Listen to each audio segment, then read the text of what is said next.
You have failed so many times. You have fallen so many times. I know that for a fact.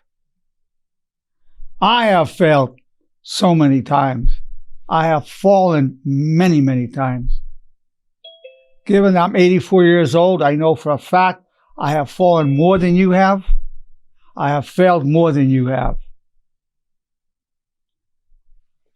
Key is, and honor demands, that we get back up after we fall, after we fail, to get back up.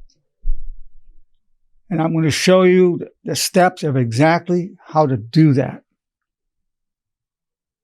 Exactly how to do that. Just so you know, failure is built in to the human condition. Failure is built into the human condition. You do the best you can. But it's never enough, because perfecting is infinite. You do the best you can. That's never enough, because perfecting is infinite.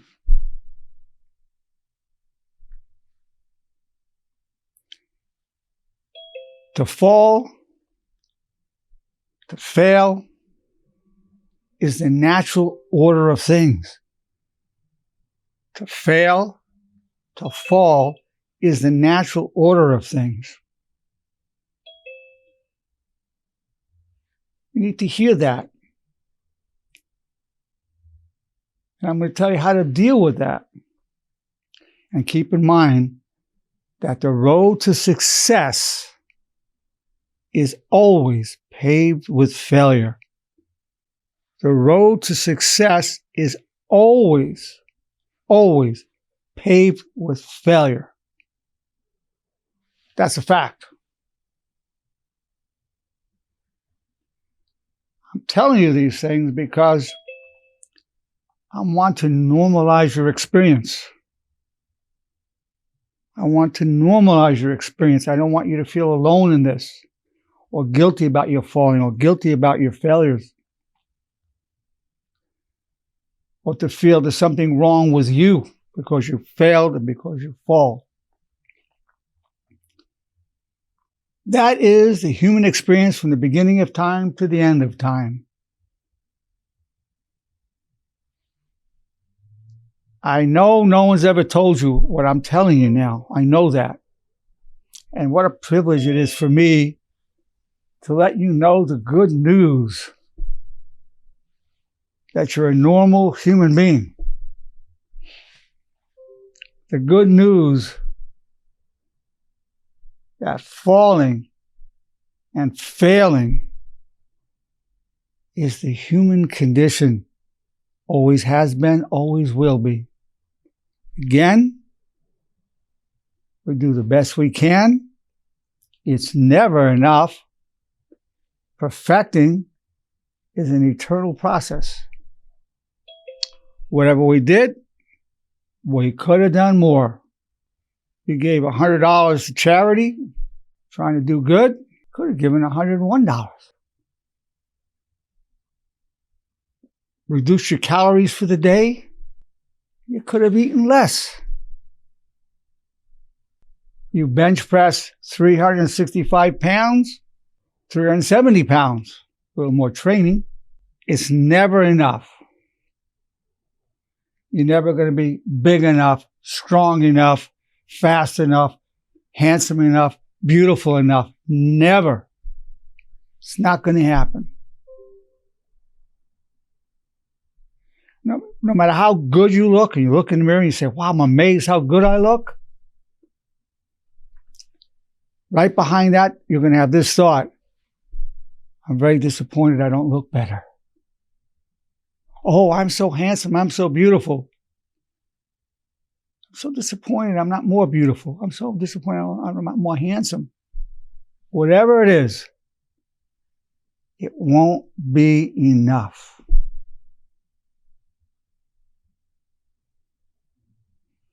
Whether you're trying to achieve something at work,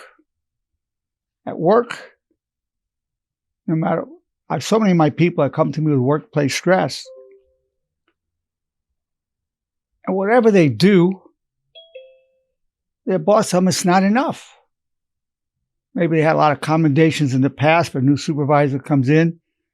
Whatever they do, it wasn't enough. And my people start to feel like a failure. I'm failing at this. They come in, you try harder. And the supervisor tells you it's not enough. You delivered 10 packages, you should have delivered 15 packages. You had in sales $10,000, you should have had $12,000. I know you know what I'm talking about. So many of my people start feeling their self-esteem destroyed by this because it was never enough. And then people start internalizing, I'm a failure. Maybe even get fired from the job, or maybe you need to go out on disability and then you feel like a failure. Then I couldn't handle it. I'm a failure. Not only I couldn't handle the job, I failed at the job and I failed to stay. I had to take time off. I feel like a failure. Fallen. It's a normal condition. No human should be in that position ongoing, where you're giving everything you've got. You devoted your life to your work, and there's no gratitude. I know there's not for most of you. I know that for a fact. I know for a fact how hard you work for your family, for your mother, your father, your spouse, your girlfriend, your boyfriend, your children. I know it wasn't enough. I know you're not getting gratitude for the tremendous sacrifices and what you've done. How could you feel it's enough? No one even recognized how you feel. I didn't do enough. Could have been a better wife. I could have been a better husband. I could have been a better mother. I could have been a better father. I could have been a better son. Or you have a close relative, maybe your mother, your father, somebody within your immediate family passes away, God forbid. I know so many people feel guilty. They say, gee, I didn't do enough. Feel guilty. I failed. I didn't do enough. I know somebody who took care of her mother. She had Alzheimer's. 5 years. Incredible. Sacrificed her life for her mother. Put her in the shower, wiped her butt because the mother couldn't do it. Mother would get upset because she had Alzheimer's, and so when she would take her to the toilet, she'd be embarrassed and start yelling at this individual. And then one day, her mother was in a room and she had to go out to get something from another room. She was out maybe 10 minutes. She came back, her mother was dead. Mother had passed away. She felt guilty. I didn't do enough for my mother. I shouldn't have left the room. I failed my mother. And she devoted her life. We do our best. It's never enough. Sure, she could have stayed in the room another 10 minutes. Whatever you did, you could find a room to criticize legitimately. So I could have stayed in the room 10 more minutes. But perfecting is infinite. There's no limit to how much you could do for your mother. You devote every second, everything. You could just ignore the rest of your life. You can't do that. But the experiences of failure and guilt, I've seen it so much. I'm Dr. Arnold Nerenberg. I've been a clinical psychologist, licensed to practice in the state of California for over 50 years. Had the privilege of walking upon this earth for over 84 years. The title of today's presentation is How to Get Back Up After You Fall and After You Fail. How to get back up after you fall and after you fail. That's what I'm here to tell you about. I have so many people that had drinking problems. A person was clean and sober 5 weeks, 5 months, 5 years, relapses. Something stressful comes up, they start drinking again, they fall. They have fallen. They failed to maintain sobriety. Key is how to get back up. After you fall, after you fail, how to get back up. I know people who quit smoking. I know one person, after 10 years of smoking, he put it down. I mean, he put it down in 10 years, and he was off for 10 years, and then after 10 years, he went back on. He fell. I know for a fact that you fail every day to eat as you should eat. You know what's healthy for you to eat, but you fail. You just couldn't resist some tempting food that you know you shouldn't be having. You have failed. I have failed so many times. So many times. I saw it coming. I'll give an example about me. I mean, I was very strong when I was 61. Big, I was powerful. I was a world champion. I was trained to be a world champion powerlifter, bench presser. All the signs were I'm not healthy, but I just kept eating to just get bigger. I had a heart attack, a very dangerous one. I survived it, got a stent put in, kept powerlifting going. At 65 years old, I became a world champion under the tutelage of the great C.T. Fletcher. I bench pressed drug-free 365 pounds. I just kept eating. The signs were there.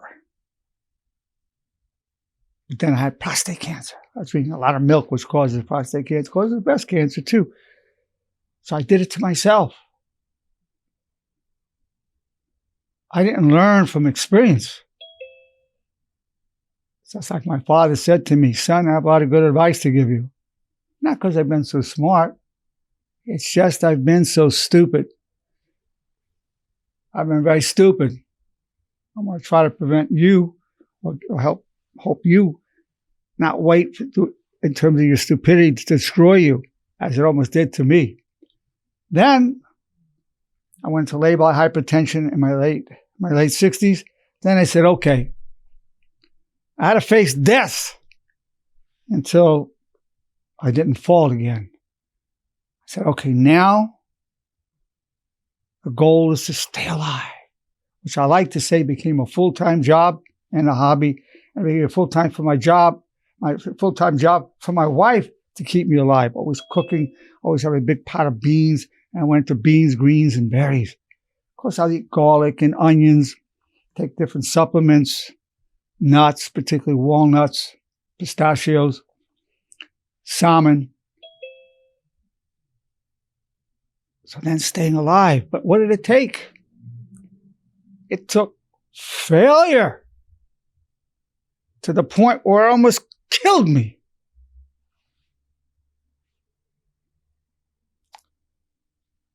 So, however stupid you are, trust me, I've been more stupid.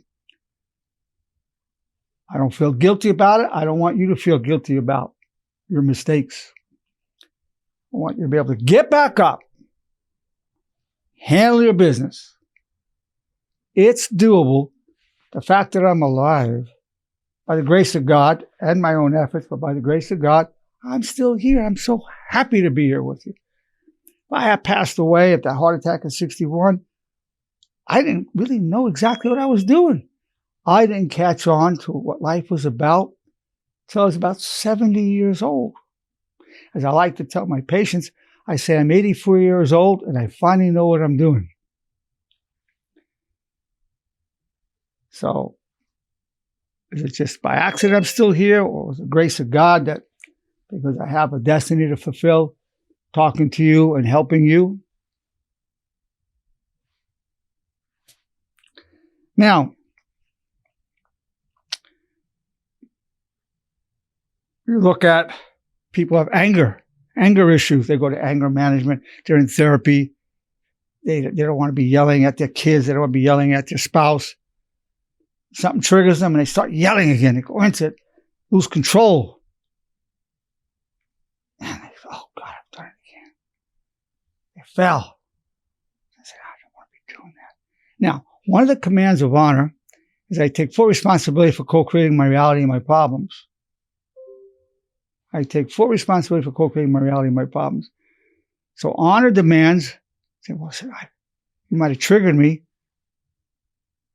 but I added so much fuel to the fire by the way I reacted. I apologize for what I said. I apologize. That's getting back up. When you apologize for your wrongdoings, that's getting back up. That's the key. The key is to be reciting the 4 commands of honor at least 3 times a day. And I have many videos where I talk about the 4 commands of honor and the bridge. The bridge being, what's the most honorable thing to think, say, and do? And in a situation, you say 3 times a day for life, and then you're in a situation, that's the question. What's the most honorable thing to think, say, and do? Honor demands we take care of our health. Honor demands we apologize. So some of the laws of humility to prepare you for that. I apologize. I was wrong. You were right. I'll never do it again. Please forgive me. I have not always lived with honor, but I will die with honor. Those are the laws of humility. There's 25 laws of honor, and I just gave you some of them. I would write those down. I apologize. I was wrong. You were right. Please forgive me. I'll never do it again. I've not always lived with honor, but I will die with honor. You want to have that ready because you want to put honor before pride. Most people, to get back up in the way I'm talking about, you must put honor before pride. As I say all the time, pride is a cold lover. You want to snuggle up to your pride at night to keep you warm? You're not going to like that companion. Pride is a very cold lover. So you want to be repeating to yourself, honor before pride. So the key to getting back up is to live with honor. Honor demands we get back up. Honor demands that. You want to recite your 4 commands of honor 3 times a day with the bridge. And you can find that at all my lectures, what all the commands of honor and the bridge are. I just told you the bridge. I told you what are the commands of honor.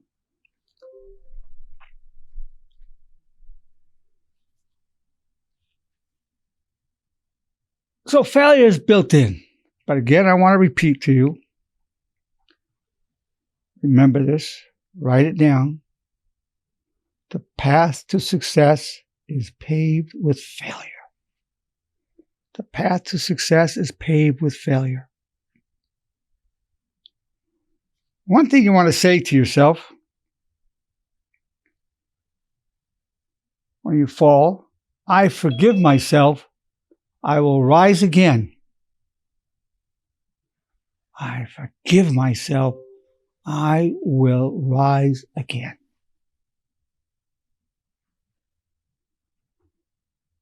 That's something you want to be repeating at least on a daily basis.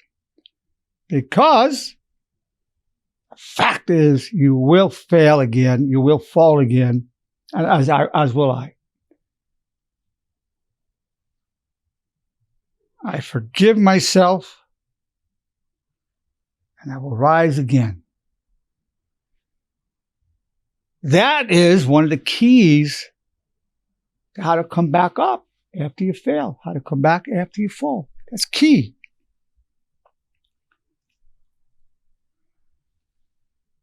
When you fail, when you fall, I am grateful for my failure. It keeps me humble. I am grateful for my failure. I'm grateful that I fell. It keeps me humble. Once you face how you failed, how you fall, strip away the arrogance. That will make you, with a correct attitude towards it, a better human being, a more honorable human being. That's key. I'm grateful for my failure. It keeps me humble. That strips away some kind of false persona. of being perfect. Otherwise, because of our egos, we would claim to be perfect. We would think we're perfect. But fortunately, failure is built into life, and life will humble us in these ways, which is very good for us.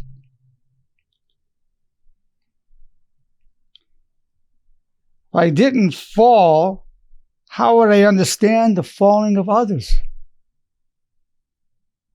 If I didn't fall, how would I understand the falling of others? If I didn't fail, how would I understand the failing of others? The embarrassment, the humiliation. You cannot achieve compassion without suffering. Falling, failing is a type of suffering. It's a beautiful thing for us. It's beautiful. We need it. It invigorates us. I'm telling you these things so that you will be motivated to come back up, to understand it's a normal process, and honor demands we come back up. You can have failure in terms of material things, in terms of relationship aspects. Spiritually, you might become a very righteous person, then you fall prey to avarice, greed, lust. You start failing spiritually. And you say, oh, God, forgive me. Show me the way back up. That'll make you, if you believe in God, as I do, that will bring you to God. I need help. You have to be honest here. I'm falling here. I need help. And it makes you more human. Other people relate to you more. When you have these failures, you don't hide them. People feel, oh, he's just like me. I can relate to this person. If people don't know our struggles, they can't know you. You can't know somebody if you don't know his struggles or her struggles in life. And yet, that's what people hide, because they think there's something wrong with them, that they have to struggle. They think there's something wrong. Nobody ever told them it's the nature of this life to struggle. No one told them. No one told me. You know, you struggle inside often, but it looks like nobody else is struggling. Nobody else is failing. Nobody else is falling, because it's this persona. They're hiding it, just like you've hidden it.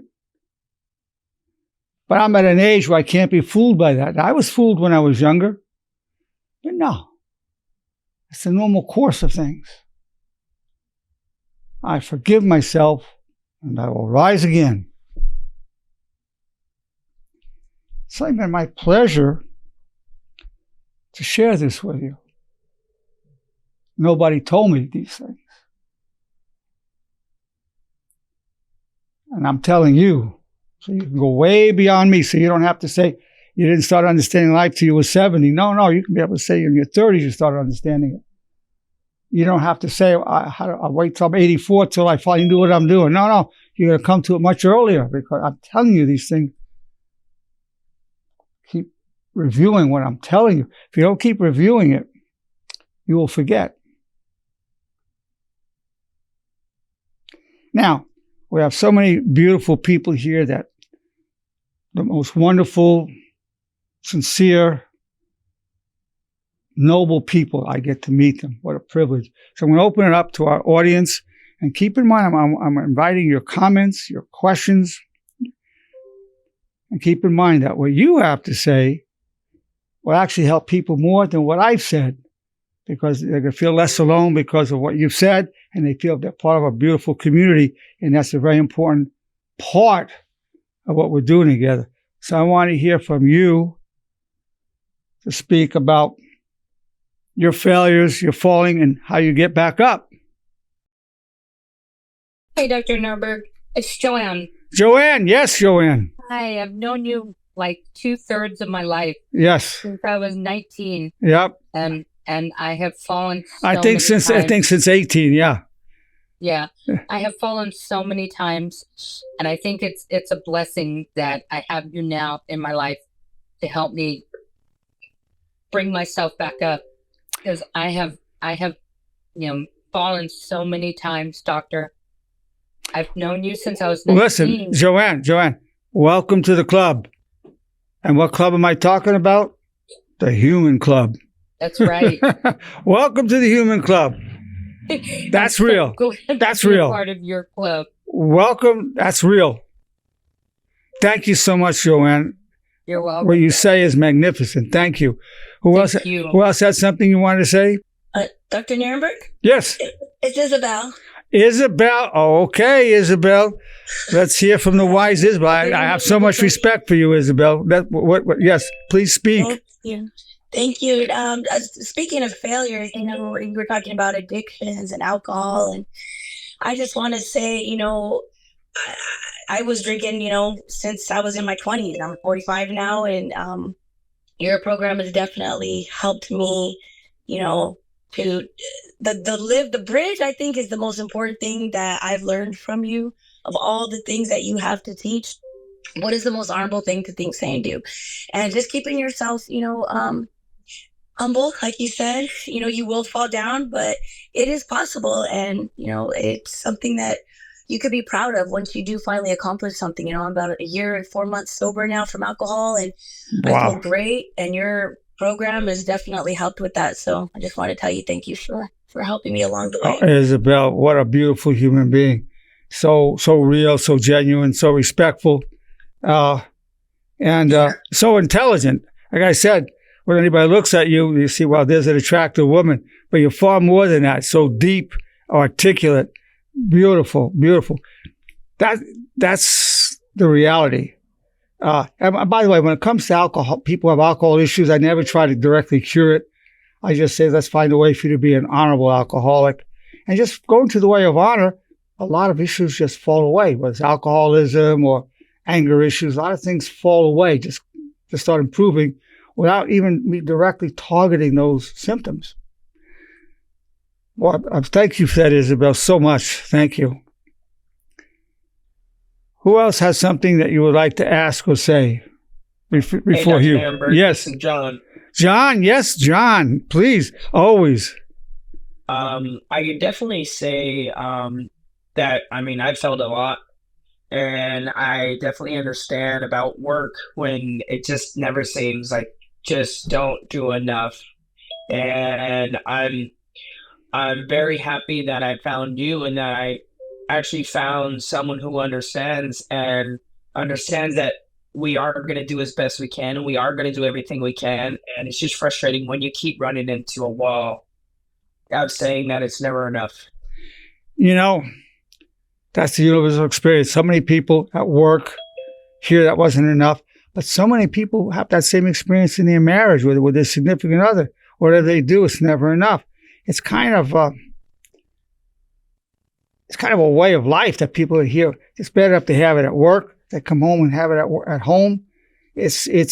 What I'm trying to teach is we can go beyond that. When somebody says, well, it's not enough, well, yeah. Always could have done more, always could have done better. But I'm trying to normalize the experience. So when you hear from your supervisors, your managers, your bosses, it's a normal thing. People, that's what you're going to hear at work. Why? Because the goal is to squeeze every drop out of you and give you a little back as possible that you can get away with. That's capitalism without honor. Now, capitalism with honor is wonderful. I'm a capitalist myself. But with honor, it can be a problem. But all the systems, whether you talk socialism, communism, without honor, they all fail. So I'm not knocking capitalism, but this is capitalism without honor. And someday, we're going to go in that direction in terms of corporations. That time is not yet, but it will be. That's the good news. Thank you, John, for your input very much. I always appreciate you and what you have to say. Thank you, sir. I appreciate you as well. Thank you, John. Who else has something you'd like to ask or say? Hi, Dr. Nerenberg. It's Gisela. Gisela, I'm so always happy to hear from you, Gisela. So special. Yeah, I always get inspired by hearing everybody. So as I hear everything, I just keep thinking in my head, if we fail, the reason is so that we can excel and become better in life. And that just keeps resonating when I hear everybody. We can fall so many times, but it's just so that we can be better than what we were before. That's exactly what I tell people when they come into therapy with me. I say, the goal of your therapy is for you to come back much stronger than ever.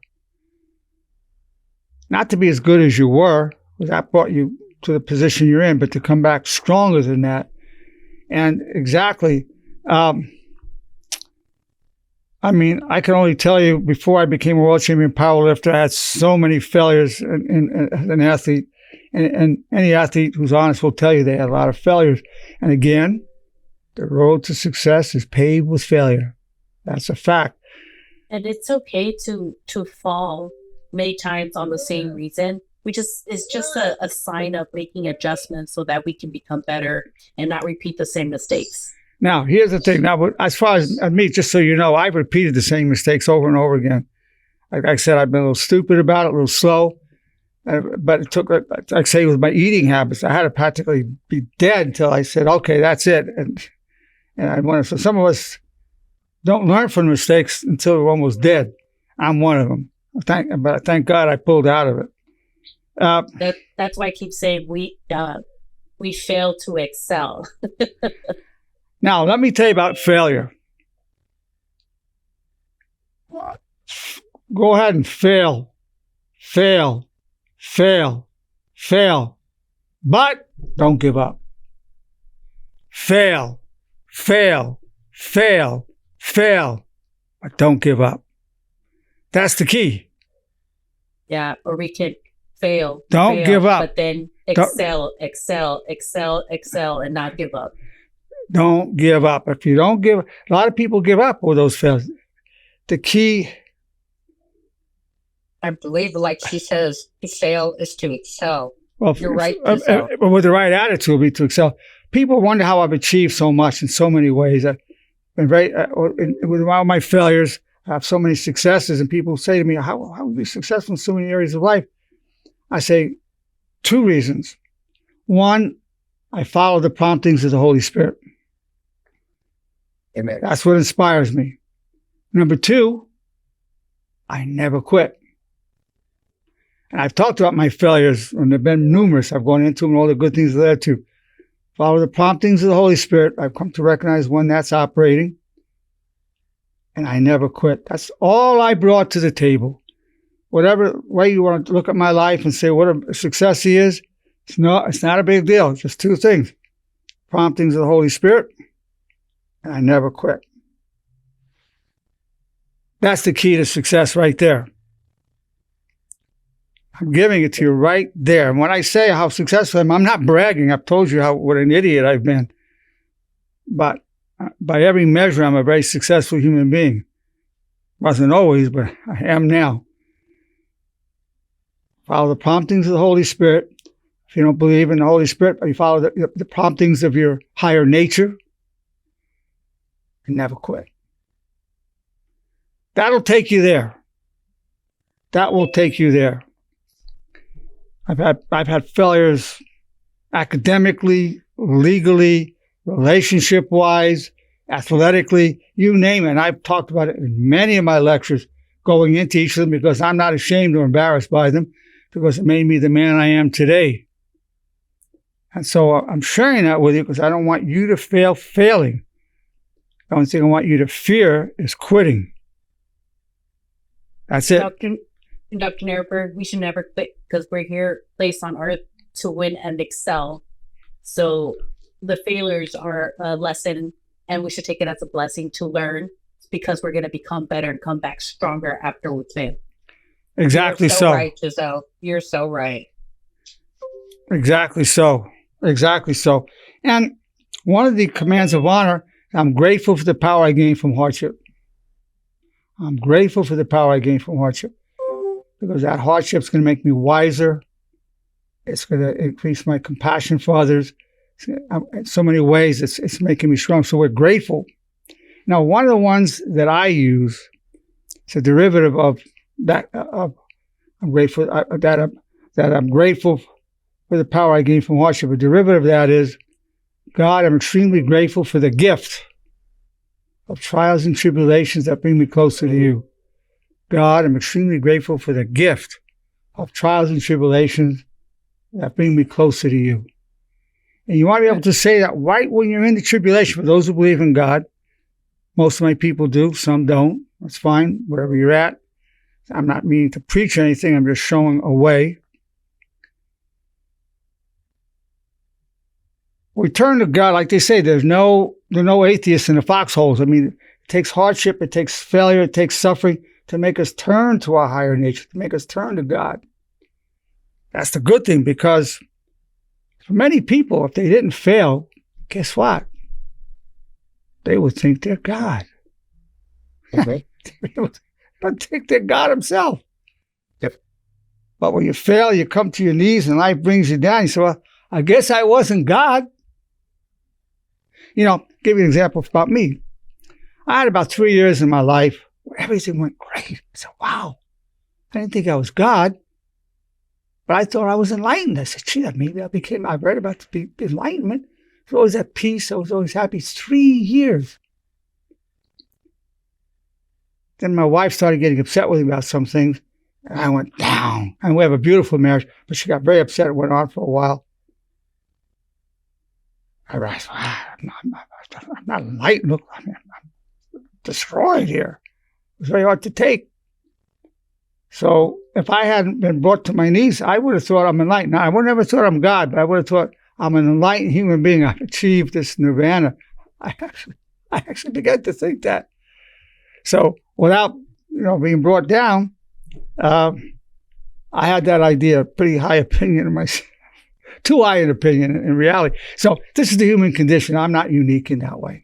I'm not. No, I know you. I know your wonderful wife, Maheen. Yeah, she's amazing. My she's wife, an amazing she's lady. totally amazing. And I could see her bringing you back down. Well, listen. The one person that will make sure you don't get too carried away with yourself is your spouse. They'll make sure that doesn't happen. So, I'm very fortunate. Very fortunate. God bless her. She's a beautiful lady. Yeah, she is in every way. Who else has something you'd like to ask or say? Dr. Nerenberg, Diego here. Oh, Diego, you know how I always like to hear from you, Diego. I think the world of you. Yes. Well, thank you, Doctor. Thank you. I appreciate that. That means a lot coming from you. And I just wanted to tell you that I know of the setbacks that you've had in life, the failures. I've heard podcasts from you. I've discussed this with you personally as well. And there's setbacks that you've had in cutting corners and just getting issues with the law and things like that, But I just wanted to say that everything that you said just now really resonates with me. And out of everything that you've said, out of everything that I learned from you, from the lectures and from the teachings here of honor, one of the quotes, and there are many, but one of the quotes that has really stood out to me the most has been, enshrined within your deepest struggle is the seat of your nobility, your legacy, and your destiny. And that's the one that's always kind of resonated with me the most, because it's just, I really like what it says. I really like the meaning behind it, because it's just, I feel like I can relate to it in many ways. Dave, it's amazing you're saying. I remember the exact second where I was sitting at Whittier College when that thought came upon me. Enshrined within your deepest struggles, the seat of nobility, your legacy, and your destiny. I remember it like it was yesterday. And that became the foundation of the whole honor movement. The thing that people try to deny to others and deny to themselves, that they're struggling, is turning away from one of the greatest things going on in your life. You know what I love about my patients so much, my people? I love this, I admire and respect. My patients allow me to see how they struggle nobly. They share with me their struggle. They share with me their vulnerability. They let me know them and how they struggle to manifest their nobility, to deal honorably with their lives. Ah, what a great privilege it is for me to behold this, like seeing a beautiful sunrise, a beautiful sunset, greater than seeing anything you can see in nature. Watching the struggle of my people and seeing them arise nobly and honorably in their pain. Wow. My people are best human beings I've ever met. And that's the truth. I say it all the time. That includes you, Diego. Yeah. Thank you, Diego's, I appreciate that. You're welcome. Everything. No, you're most welcome. Diego's referring to my legal problems. I tell people I wouldn't be half the man I am today if I wasn't a felon who repented. So I've gone into that felony and everything about it. many times in many of my lectures. But that was one of my failures right there. One of my stupidities, one of my, when I fell. Yeah. It had to do with some things with the federal government. Yes. It's a privilege, trust me. It's not a failure. Well, no, it was a failure. We It was a all more. lose. We all drop down. Let me We tell you all something. lose our life. I don't. Your program has helped a lot of us. You know, I know that. I know that. I see it. Yeah. I don't beat myself up for it, just so you know. I'm grateful that I went through that. And I looked at it as a divine intervention because I had the FBI, OIG, ICE, Homeland Security, because I had some issues with the federal government. And it was the perfect medicine for me, and I knew it was a divine intervention. So I was grateful. People say, how come you're so relaxed? I said, because I'm guilty. If I was innocent, I'd be pretty upset. And I said, God, if you want me to serve you in prison, I want to go to prison and serve you there. God, if you want me to serve you outside of prison, I want to serve you outside of prison. I said, God, if you have no preference, I prefer to serve you outside of prison. And my wife showed amazing loyalty to me. She said, if you go to prison, I'll sell everything and move to wherever in prison so I can see you every day. So can I stop you right there? Can I stop right there? You said, so I'm guilty. Honor. I'm on therapy. That's honor. You admit it. Well, I admitted to my lawyer. Brother, trust me, that's the best thing ever. I mean, you have my respect, my heart. Bro, hell yeah. Hell yeah. Who's speaking now? Mr. Will. Will, okay. Well, I'm glad you feel that way. I'll tell you. You got tattoos. Okay, Will. Listen, Will, I'm glad you said that. Thank you. You know, the last thing I said to Judge Snyder, February 4th, 2014 was, I have not always lived with honor, but I will die with honor. Hell yeah. And then she said to me, I totally believe Dr. Nerenberg's sincerity, but due to the seriousness of the crime, we want $172,000 restitution, which I didn't have. I borrowed against my house. I paid every penny. 1 year home detention, an ankle bracelet for a year, and 5 years probation. I got off in 3 years.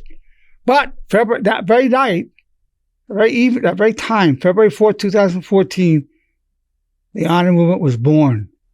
From my wrongdoing, from my failure, from my sin, came the honor movement. And the launching was, I've not always lived with honor, but I will die with honor. And I have a big banner in my office with that. And then I did many things from there. I gave 8 lectures called Psychology, the Plea Bargain. I sent to the California Bar Association. They loved it. And they approved it for continuing education, so attorneys could take my program to get 5.4 hours credit to renew their license. And when I presented my lectures, they were all, not only as a psychologist, but as a felon. So I presented as a felon and as a psychologist. And then I came up with a concept of felons of light, from shame to pride, from felon to felon of light. I've helped other felons have programs for felons because I am one. So, no, it was spiritually probably the best thing, not the crime, but the repentance. So, thank you for saying that, Will. Thank you. You know, Dr. Nerenberg, you know, you really have elevated me beyond the honor movement, because you've taken what has happened to you and you've brought it back to all of us. And it's amazing. And I thank you for that. Who's speaking? Joanne. Joanne, your voice changed a little bit. Okay. Yeah. Joanne, I thank you for saying that. And that was my goal, to use that as fuel to elevate others, and to demonstrate to you that whatever failure you had, in my case, we're talking right now about my felony, that good can come out of it. Good can come out of it. You can get back up. It didn't slow me down at all. It didn't matter. The crazy thing was that my practice grew more than ever. I always had a strong practice. It got even stronger after that. It's not just because I'm a felon. I was a felon who repented. You know, some people say, well, we know you're like one of us because we make errors too. I said, yeah. At the other hand, too, I picked myself up with God's help, always with my wife's help, with God's help, and just kept moving forward. And that's what I want for you. Over 40 years, you and Maheen, and there's nothing that ever would bring you down. You've always elevated me to you. The one thing that could bring me down at this time, when my wife's upset with me, for more than a few days, that will bring me down. On the other hand, I deal honorably with it. But outside of that, I don't know. I don't know how much other things there are, because I say we have a very strong marriage, a beautiful marriage. But that happens from time to time, and if that goes on, past a certain point, I'll be hurting. Although you may not see it, or I'll be dealing honorably with it, because to walk the path of honor, you want to protect people from yourself. So when you walk the path of honor is a shield against your own inner darkness. When you walk the path of honor, you want to protect others from your own negativity. So whatever negative thoughts you're having, whatever bad feelings you're having, you don't allow yourself to hurt people through deeds and actions and words. So that is something that's very doable. I can't tell you nothing can bring you down, because I can be brought down. But I know for a fact that I can deal honorably with it, where I don't hurt other people with what I'm going through. And if someone insults me, I don't retaliate. I don't like it. I may say, hey, I talk to you respectfully. I appreciate you talk to me respectfully, but I will not retaliate. I won't hurt the person for what they're doing. I'll do what I can to neutralize it, but I won't hurt the person. I don't turn on people. I do walk the way of honor. So this path is powerful, and there's many videos. We've got, this is what number is this today? 980. 988. This is number 988. We're almost at 1,000 of these videos. So what a journey it's been. And Hugh's been videotaping me I've known him for over 30 years. Who else has something you'd like to ask or say before I get Hugh's comment? This is Reginald, Dr. Nerenberg. Reginald, my brother. Way up there in Northern California. Yeah, I can just kind of relate to what you were saying, about picking yourself up, and then I was also a felon too, and when you pick up yourself, it builds. Let me interrupt for 1 second. Does it help you, the fact that I'm a felon? When I was talking to you, I told that to you. Was that helpful or not during your therapy? Oh, of course, absolutely.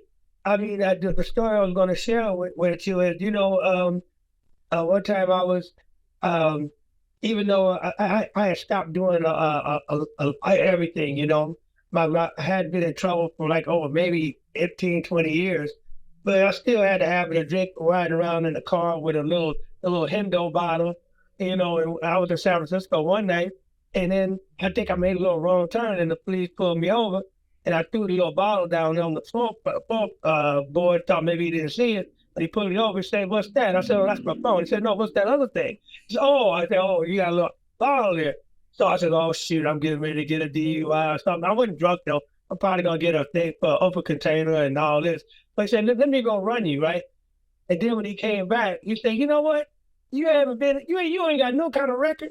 You know what? Here's your bottle back, and I want you to go straight home." And I said, "Oh, wow." I said, "Isn't that something, I said, if you go back another 10 years, you probably see all that stuff. You probably wouldn't do it because, the database on the police, you don't go no more than 10 years. And so that was a great story. And then when I was applying for the job, right, and I told the guy, I said, "Look, I have a past. I did this. I sold drugs. I've been in jail. But I don't do that anymore. I changed my life. I want, So he called me and said, "You know what? I hired you because I actually like somebody with a little bit of a past. It shows that they can overcome." He said, "You got the job." I say, so, it's just a great resilience can be a character. It makes you feel good. And other people like it when they see you come back from the bottom of, or failing with everything. People are impressed. There's nothing good when you get something right the first time, but when you can fall and get knocked down and get yourself back up, that's character building. Well, that's the Rocky story. That's why the Rocky franchise did so well, because that's the story of coming back up. But there's a reason I call you my brother, because the whole journey that we've been on, and the way we look at life. And I've had the pleasure of meeting your daughter, and and I know about. And you know, the felony, I've helped other felons because of my own felony. It's allowed me to help more people in many ways. But knowing you is an inspiration for me, Reginald, just so you know, it's a two-way street. Thank you for that. You're welcome, Doctor. Thank you. Thank you. Who else has something you'd like to ask or say? Hugh, you had something you wanted to say at the beginning. Failure shows what kind of a person you are because it becomes either your teacher or your undertaker. I like that. He said, failure shows what kind of person you are. It becomes either your teacher or your undertaker.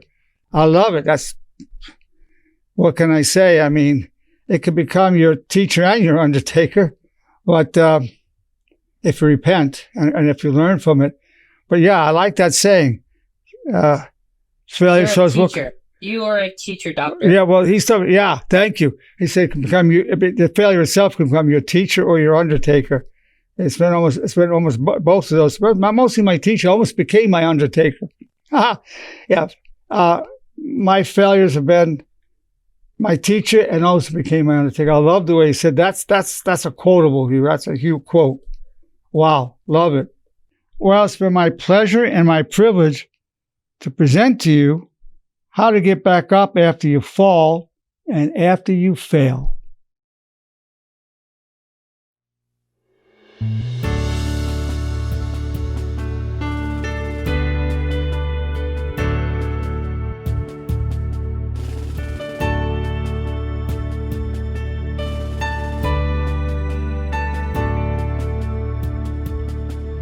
The sea of destiny is in your deepest struggle.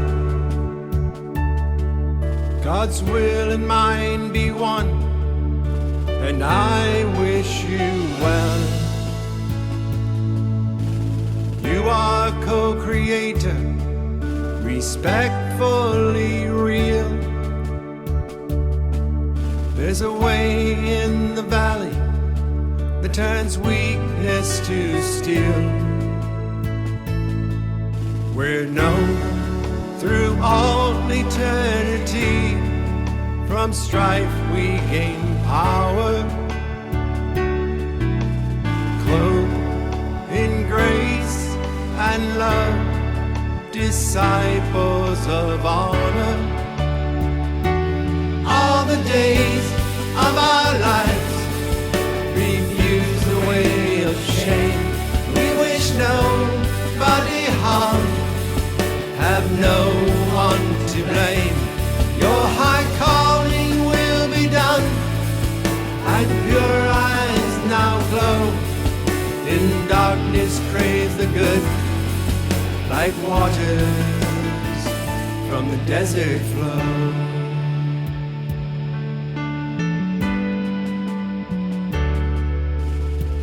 I pledge my love all the days of my life. I pledge my soul to all that is good. I pledge my heart to my brothers and sisters who I join in the light, leave a legacy of honor.